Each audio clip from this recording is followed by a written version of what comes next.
Good morning and welcome to the weekly UTSA soccer press conference with 8th-year head coach Derek Pittman. Also joining us today is senior defender Kameron Kloza. The Roadrunners are coming off a big start to the 20th season in program history after facing back-to-back Big 12 conference squads at Park West. Seeing a draw and a very close 1-0 loss to 9th-ranked TCU. This week, the Roadrunners are back at Park West to host crosstown opposition from St. Mary's and then from Lamar on Thursday and then Sunday. Coach Pittman, can you get us started with talking about what you saw from the team in the opening week and what we're looking forward to against the Rattlers and the Cardinals? Yeah, absolutely. Thanks, Michael. Proud of our team this weekend. We knew this was going to be a huge test. In fact, even the last 3 games in a row, all the way back to the exhibition match against Texas was exactly what we wanted them to be, which really challenged our players, pushed them mentally, pushed them physically, technically, tactically, all of the above, which is exactly what we wanted here early in the season. And I thought our players stood tall and did a fantastic job. There's still plenty to clean up this early in the season, but overall, the attitude, the effort, really in honesty, our competitive toughness throughout this stretch of the last 3 games, and for sure this past weekend against 2 very difficult teams and 2 different teams. Houston is a very hard physical team that is not easy to play against because of their athleticism and just what their familiarity with us, if you will, because of their coaching staff and our coaching staff and the friendship and the relationship we have with them. We're familiar with each other and what we're trying to do, and I thought that was a pretty even match. To be fair, both teams had a handful of good chances, but both teams didn't give up a lot either. Obviously, we had a chance there at the end, an opportunity to nick it and pull off the 1-0 result, but unfortunately, we just hit the post on the penalty that could have sent us over. But nonetheless, really happy with how our players started the season. What they did, obviously, on that first night to get a very difficult draw against Houston, and then to turn around and rebound against an even better opponent in TCU. Eric Bell and his staff have done a fantastic job over the last 10 years or so that they've been there and been fantastic in what they've created TCU to be is one of the top teams in the Big 12, but also one of the top 10 teams from a national standpoint. They've got youth national team players throughout their entire roster. And I think our players, huge hats off and credit to our players in the sense of how they went out and executed our game plan. I'm fortunate not to be able to, hold on to that and even get another really hard-fought draw. But, again, outside of a couple little small errors, I thought we did a fantastic job and going out and doing exactly what we needed to do against 2 really difficult opponents. So we know that's going to propel us forward into this week of training. We're going to have different opponents now here at Park West with St. Mary's and Lamar coming up this weekend. Hopefully we're going to enjoy a little bit more of the ball, get a hold of it, move it, score some goals, and, continue to play entertaining soccer for all of our fans out at Park West, which was a lot of fun to be back in front of them this past weekend. Derek, I'll go ahead and ask you a question. In the learning from this week, you put these 2 teams on the front end of the schedule for an obvious reason. What does how we played against these programs, how does that play out through our ultimate goals throughout the season? Yeah, we know, we talk about it all the time, right? You're going to see certain things from our team. We're going to be extremely organized defensively. We're going to be extremely hard to play against, especially here at home in Park West. So, to know we've got a heavy home schedule this season, which is huge for us.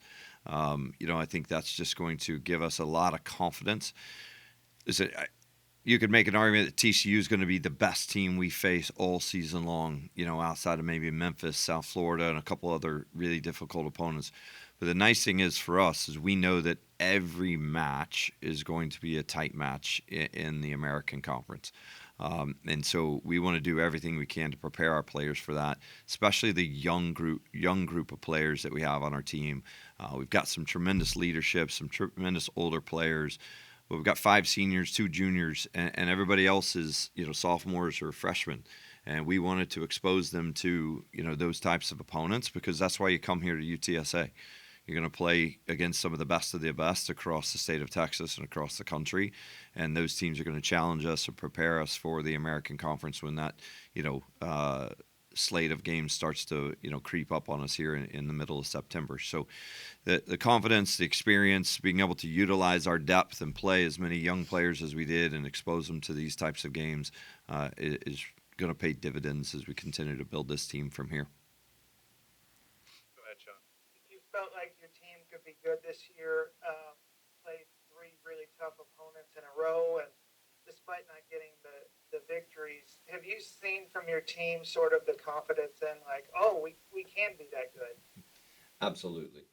I think that as a young team, you're a little bit deer in the headlights. I mean, we have some quality returners. Don't get me wrong. Jasmine Kessler in goal, our back line from Cameron to, again, players like Riley Lowe and Izzy Peters and Zoe May, Izzy Lane, Ava Jackson, and the experience she brings to the table, Michelle Polo. And go on down the list. We have some, for sure, some quality players and with some experience and that are in some pretty key positions for us. But we've had a great group of young players step up and step into these games and against these challenging opponents exactly how we hoped they would. We knew they were talented, but you just never know until they get here, until they have a chance to step on the field. Now whistle blows.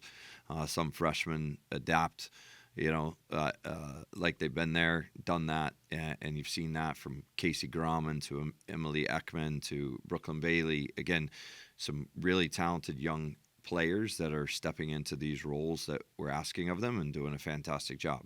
Others that are kind of coming along, has been fun to watch. Again, even like Brooke Vickers to Abby Casey, players that were injured last year that are coming back into the fold. Leah Varela did a fantastic job in the midfield for us. Bren Maxwell in the midfield for us. So, again, a lot of players that are stepping up in some pretty key positions. Even the likes of Aaliyah Durden and Talia Spain across the back line. So there's a lot of familiar faces that are still out there, but there's definitely a lot of new faces, and we knew we had the talent. It's just a matter of meshing it together as quickly as possible, and I think that our team have done a fantastic job of that, in this opening weekend of the season. Cameron, your team's been very impressive defensively, especially against some of these high-powered offenses. What have you seen, from your back line and from your defense in these matches so far? I've just seen competitive toughness across the board. Going into these 2 games against Houston and TCU, we knew that it was not going to be easy, and we knew that it was going to be a battle. So I think our mentality going forward was to be tough, be competitive, and to really make their life miserable and to not give their forwards an easy game. So, that's what I've seen just across the board, just from every young player, like you said, Casey, Aaliyah. They've played amazing, and then obviously the experience we've had across the back line, we know that competitive toughness is just who we are, and I think the freshmen coming in really play into that as well. So, I would say just the competitive toughness and the willingness to fight and battle these good teams. Cameron, what's it like to have somebody like Jasmine Kessler behind you in goal, especially with her performances this week? It's amazing, and it just gives us a sense of confidence knowing that if we mess up or make a mistake, she's behind us to clean it up. She had an amazing performance against Houston and an even better performance against TCU, I would say. She made some really key saves for us. So it just gives us a sense of confidence back there, knowing that she'll always have our back no matter what. Coach Sunday is kind of our welcome back to students. They'll be back on campus getting ready for the start of class. What would your pitch be to UTSA students to come out to Park West and check out the Roadrunners? Well, that's a great question, Sean. I think for me, the biggest thing that excites me about getting our students back on campus is we get it. Everybody gets excited about football season and everything Coach Traylor and his staff are putting together. And it's always rowdy and exciting down at the Dome. But it's I would say equally exciting and rowdy out at Park West. Nice things, you don't have to travel all the way downtown. You can just pop over to Park West and come out and be part of the birdcage, get an intimate seating arrangements close to the field. As students, we want you to come out and heckle and make things chaotic and crazy for the opposing team when they come in.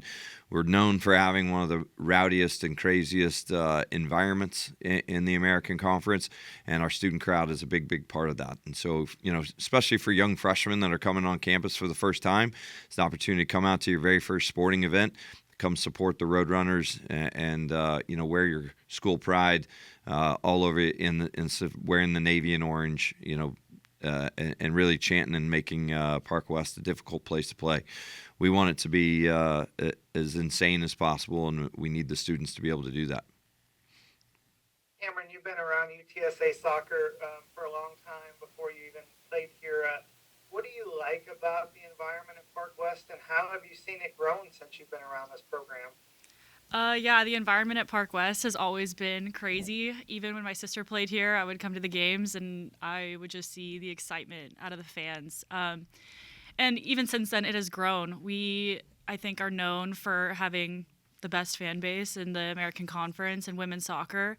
And it really just makes that environment exciting. It makes it exciting to play in. Just being able to hear those fans cheer, get rowdy. So, I would say that the environment is absolutely electric, especially Thursday nights. So I just keep encouraging all the fans to come out. We love it, and it's super fun for us to play in. Kameron, what's different about this year's team than last year's, and how have you seen the improvements with this year's group? I would say what's different is we, like Derek said, we have a lot of young people on our team and young faces. But I would say that hasn't stopped us, and these young players have brought so much impact to this team already. And I would say that we really mesh well together as a team. We had a lot of older people last year, and we meshed well. It was good. But this year with the younger kids, they came in, and I think everyone just bought in this year. So I think, we also have a lot more talent this year, I would say, just with the younger faces that came in. So I would say more talent. We mesh really well. We're still trying to figure some stuff out. But I would say that this year we are all bought in. Everybody from the seniors all the way down to the freshmen are all bought into what we want to do here. Coach, you've had some young players, some new players kind of step into some prominent roles this year and already been in some kind of pressure-packed situations. How do you think those experiences will benefit them and accelerate their growth as you go through this year? Yeah, just going back to what Kameron's saying, right? The leadership that we've had in our group this year, all the way back into the summer when our players moved here in July, early July. Just the chemistry and the upperclassmen's continued fight for our culture and the sense of who we are, our DNA. We're going to be a team that is collectively as a whole rowing the boat in the same direction. And I think that's a big piece for us. And it's helped our younger players acclimate quicker and get adjusted because they know that the upperclassmen are here cheering them on. Although there's a ton of competition for playing time and positions, we're cheering each other on. We know that, at the end of the day, we talk about wanting to compete for a conference championship. Everybody can chase individual accolades. Everybody can chase individual opportunities and so on and so forth. But really, at the end of the day, we want to win a conference championship. And when we win a conference championship, everybody gets a ring, not just the ones that play a lot of minutes, not just the ones that come off the bench, or not just the ones that travel. It's a collective group of 28 really strong, determined, highly competitive, high-character kids that are driving this culture. And I think our coaching staff has done a fantastic job recruiting these types of individuals, and we're seeing the fruits of that labor, if you will, kind of come to fruition right now, and watching our players come together as a collective group and really push themselves, to be at the highest level. And the thing is that they are a selfless group. They care about each other. Obviously, everybody wants to play. You get to this level, you want to be playing as much as you possibly can. Even Cameron's come off the bench in the last 2 games and played significant minutes for us off the bench. And just to be able to have that type of depth and know that everybody is cheering each other on every time they step on the field. They want to see us achieve things as a collective group, not just one individual over another. So that's been a lot of fun to watch, and it's a big key as we continue to progress forward, that we're all, here for each other, and we continue to use the strength of our depth as something to help us move. Joining us from the Paisano, we have Rylan in here. Rylan, you got anything for Coach or Kameron Kloza? Yeah, Coach, I just kind of wanted to ask you a little bit about St. Mary's. What have you noticed about them preparing for the game on Thursday? Yeah, thanks, Rylan. Appreciate you being on. Yeah, they're a good team. Honestly, we faced them back in the spring. They had a difficult game against UH last night. They played Houston. I think the result ended up being like 4-0. But to be honest with you, after the first 15 minutes of the game, although Houston was up 2-0, the game really settled down. And in fact, it wasn't until the last 5 minutes of the game did Houston finally put their fourth goal in to kind of, seal the thing up. I thought St. Mary's gave Houston some problems for sure in the second half. And, they've got some international players up front that are going to have to be somebody that we pay attention to. The back line is always organized. They have a great group of hardworking, kids. Kevin Driggs, the coaching staff there, do a fantastic job. And they're using these games to get ready for their Division II season, right? These are just like it was maybe for us against TCU to play against some of the best in the country. In some regards, St. Mary's is utilizing the games against Houston, the games against us, to be able to prepare them for what they're going to experience in their conference, in the Lone Star Conference for them. So we know it's going to be a battle. Obviously, San Antonio, a little bit of rivalry in the sense of, them coming across town and playing us at Park West. Every game we play against St. Mary's is always a tight match. So it's definitely going to take a high level of focus for us, and that's who we're focused on right now, to get ourselves ready on Tuesday and Wednesday and put in a positive performance on Thursday night against them.